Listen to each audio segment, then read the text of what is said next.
Film Adipurush के निर्माताओं ने अपनी फिल्म आदिपुरुष से उन वाहियात संवादों को, डायलॉग्स को हटाने का फैसला किया है जिसकी वजह से इतना जबरदस्त बवाल हुआ था।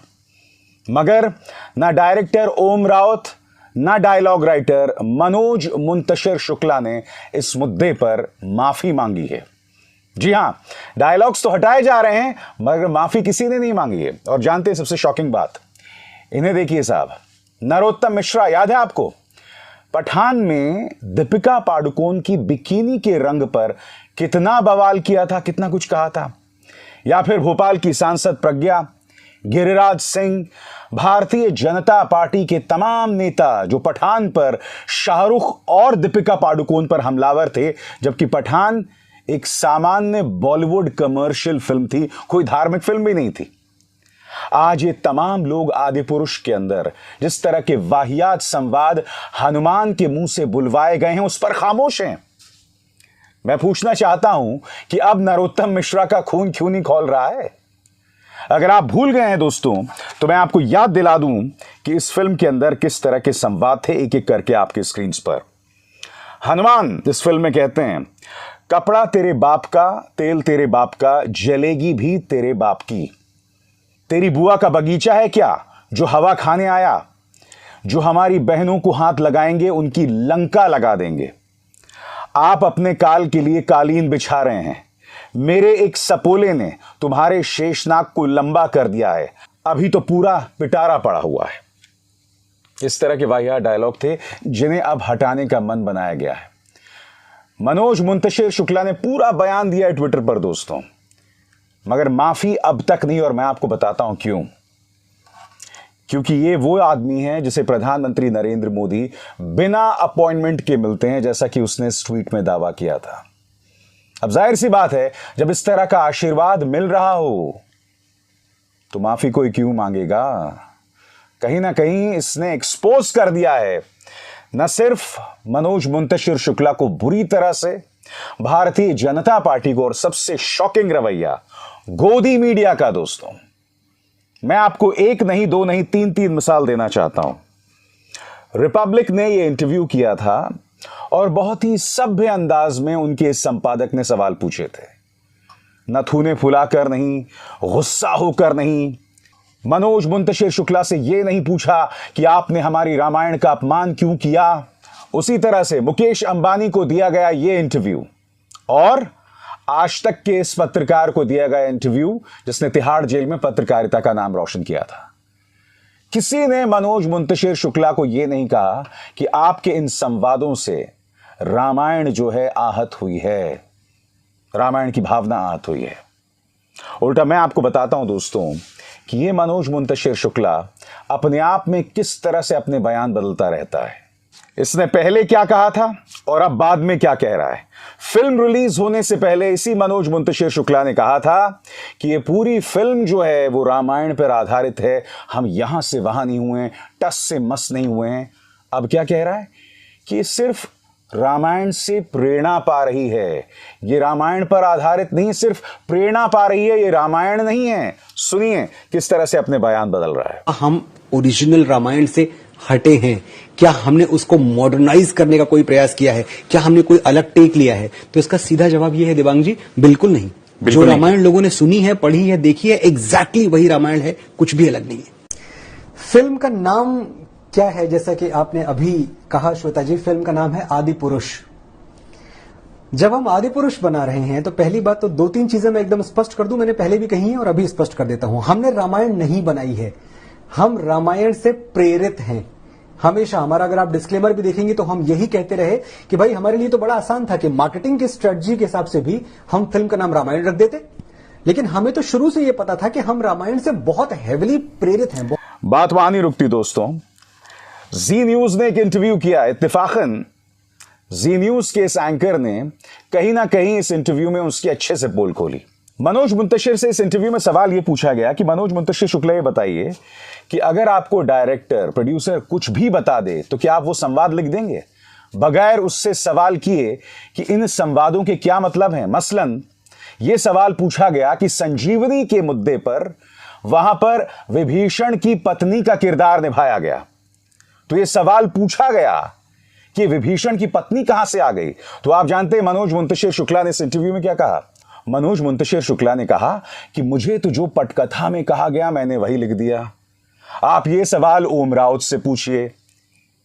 यानी कि मनोज मुंतशिर शुक्ला ने पूरा ठीकरा जो है ओम राउत के सिर पर फोड़ दिया। मैं आपसे एक सवाल पूछना चाहता हूं, अगर भगवान राम के प्रति आपकी आस्था है और कोई आपसे कहे कि इस तरह के वाहियात संवाद लिखे जाएं, जो कि अभी अभी कुछ देर पहले मैंने आपको पढ़ के बताए, तो क्या आप लिख देंगे? अगर आपकी राम के प्रति आस्था है, क्या आप ये सवाल नहीं करेंगे कि मैं ये संवाद नहीं लिखने वाला हूं? तो फिर मनोज मुंतशिर शुक्ला ने ऐसा क्यों किया? मनोज मुंतशिर शुक्ला के डबल स्टैंडर्ड्स दोस्तों कई मुद्दों पर उभर कर आते हैं और मैं आपको सिर्फ 2 मिसाल देना चाहूंगा। सबसे पहली मिसाल, आज जब आदि पुरुष के संवादों को लेकर इसकी आलोचना हो रही है तो यह कह रहा है कि मैं क्या करूं अगर मेरे मन में सिर्फ बप्पा रावल, महाराणा प्रताप आते हैं, मेरे मन में कभी अकबर या अलाउद्दीन खिलजी नहीं आते हैं। जबकि कुछ ही सालों पहले, मुश्किल से 2 साल पहले, यह व्यक्ति बिल्कुल उलट कह रहा था। सुनिए इसके दोहरे मापदंड और इसके चरित्र को समझिए। सुनिए क्या कह रहा है। आखिरकार जब मैं भारत की विरासत की बात करता हूं तो आपके दिल और दिमाग दोनों में क्या चीज आती है? जब आप भारत की विरासत की बात करते हैं तो मेरे दिमाग में बप्पा रावल आते हैं, मेरे दिमाग में महाराणा उदय सिंह आते हैं, मेरे दिमाग में महाराणा प्रताप आते हैं, मेरे दिमाग में अलाउद्दीन खिलजी नहीं आता, मेरे दिमाग में बाबर नहीं आता, मेरे दिमाग में अकबर नहीं आता। मैं इसका क्या करूं? मैं समझता हूं इस देश में, इस इतने बड़े पंडाल में एक इंसान खड़ा होकर मुझे बोल दे कि मैं 2 मिनट बात करूंगा बगैर उर्दू के, तो मैं उसके आगे झुक जाऊंगा। हो ही नहीं सकता। हमारी साझी विरासत है, जितना राणा प्रताप हमारे हैं उतने ही अकबर हमारे हैं। तो जब आप इस पे जाएंगे कि आप एक जबान को पूरी तरह से निकाल के फेंकने की कोशिश करेंगे हमारी तरबियत से, हमारे संस्कार से, तो बहुत बड़ी गड़बड़ हो जाएगी। बात यहां नहीं रुकती दोस्तों।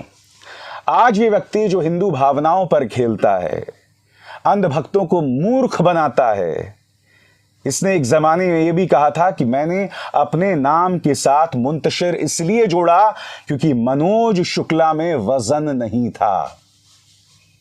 इसको शुक्ला सरनेम में वजन नहीं दिखाई देता, यानी कि शुक्ला सरनेम को लेकर यह व्यक्ति शर्मिंदा है।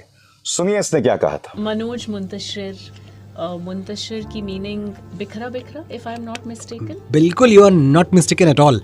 तो ये किस तरह से जुड़ा? और कोई अल्फाज नहीं जुड़ा मनोज के साथ, मुंतशिर कैसे जुड़ा? इत्तेफाक है यार, रैंडम तो नहीं हो सकता। ये रैंडम है, ये रैंडम है। मैं बताता हूँ रैंडम कैसा है ये। हाँ। मैं शायरी की तरफ झुकने लगा तो मुझे भी एक पेन नेम की जरूरत थी और मैं था मनोज शुक्ला।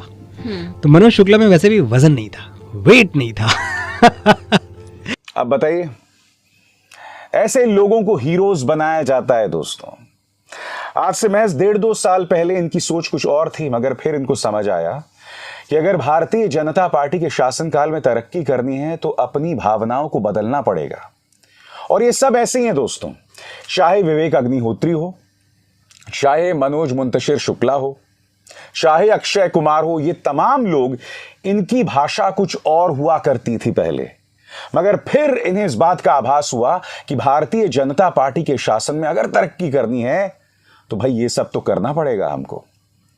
इसीलिए इन्होंने अपना अंदाजे बयां बदल लिया। कहीं ना कहीं आप लोगों को मूर्ख बना रहे हैं कि ऐसे लोगों को आपने अपना हीरो बनाया हुआ है। बहरहाल मैं आपको बता दूं कि 80 के दशक में जो रामायण आई थी दोस्तों, रामानंद सागर की रामायण, उसमें राम और लक्ष्मण का किरदार निभाने वाले अरुण गोविल और सुनील लाहिरी ने कहा आपकी स्क्रीन पर, आदि पुरुष पर भड़के रामायण के राम लक्ष्मण। अरुण गोविल बोले क्या सोचकर फिल्म बनाई है? सुनील ने कहा इस तरह की भाषा शर्मनाक है। मैं आपको बता दूं दोस्तों उनका क्या बयान है। आदि पुरुष को लेकर अब रामानंद सागर की रामायण में राम और लक्ष्मण का किरदार निभाने वाले एक्टर अरुण गोविल और सुनील लहरी का रिएक्शन सामने आया है। उन्होंने आदि पुरुष के मेकर्स पर रामायण को गलत तरीके से दिखाने का आरोप लगाया, साथ ही रामायण में ऐसे शब्दों का इस्तेमाल को शर्मनाक बताया। विवाद पर अरुण गोविल बोले दर्शकों ने अपनी बात कह दी है, रामायण भारतीय संस्कृति की धरोहर है और अब उसे लेकर जिस तरह से बातें की जा रही रही हैं उसे जानकर काफी ठेस पहुंची है। रामायण की मूल भावना और स्वरूप को इस तरह से बदलने की जरूरत नहीं थी। तो कहीं ना कहीं रामायण में राम का किरदार निभाने वाले अरुण गोविल इस पर खासे नाराज दिखाई दिए हैं। और आपके स्क्रीन पर माननीय जिंदगी झंडबा फिर भी घमंडबा सांसद रवि किशन जो ये कह रहे हैं कि इस फिल्म को जाके देखिए अपने परिवार के साथ, पूजा कर रहे हैं दोस्तों उससे पहले। क्या रवि किशन को या मुख्यमंत्री आदित्यनाथ को इस बात का आभास नहीं है कि इस फिल्म के अंदर किस तरह के डायलॉग्स हैं? अब आप सामने क्यों नहीं आ रहे हैं? उल्टा सांसद रवि किशन इस तरह की वाहियात हरकतें कर रहे हैं, क्यों? मैं समझना चाहता हूं। आप सबको समझना पड़ेगा कि चाहे ये पॉलिटिकल पार्टीज हों, ये लेखक हों, ये निर्देशक हों, ये एक्टर्स हों, इनके लिए धर्म सिर्फ एक धंधा है। उस धर्म के जरिए इमोशनल बातें कहो और आपकी भावनाओं के साथ खेलो। मैं तो प्रमाणित कर चुका हूं ना कि एक जमाने में यही मनोज मुंतशिर शुक्ला क्या कहता था अकबर के बारे में और किस तरह से धर्मनिरपेक्षता की बात किया करता था, जो सही था। मगर बाद में उसे इस बात का आभास हुआ कि भाई धर्मनिरपेक्षता की रोटी सेकने से तरक्की नहीं करने वाला। उसने अपनी भावनाएं बदल दी, उसने अपनी सोच बदल दी और फिर वो बातें करने लगा जो बीजेपी को पसंद है। उसी तरह से भारतीय जनता पार्टी के किसी नेता ने अब तक आदि पुरुष के उन वाहियात संवादों पर एक शब्द नहीं कहा। यह बात आपको अटपटी नहीं लगती?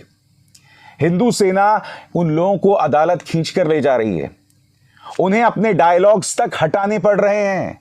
यानी कि तुमने गलती की मगर अब तक माफी नहीं मांगी। अहंकार इस कदर हो गया है। क्यों? क्योंकि सत्ता का आशीर्वाद प्राप्त है। क्योंकि इस तरह से प्रधानमंत्री नरेंद्र मोदी हाथ मिलाते हैं तो जाहिर सी बात है किसी की हिम्मत थोड़ी ना कि आपके गिरेबान को पकड़ सके, आपको न्याय के कटघरे में खड़ा कर सके। ये सब ढकोसला है, ये सब आपकी भावनाओं के साथ खेलने का एक जरिया है और इसके अलावा कुछ नहीं। जितनी जल्दी आप इस बात को समझ सकें आपके लिए बेहतर है। अभिसार शर्मा को दीजिए इजाजत। नमस्कार।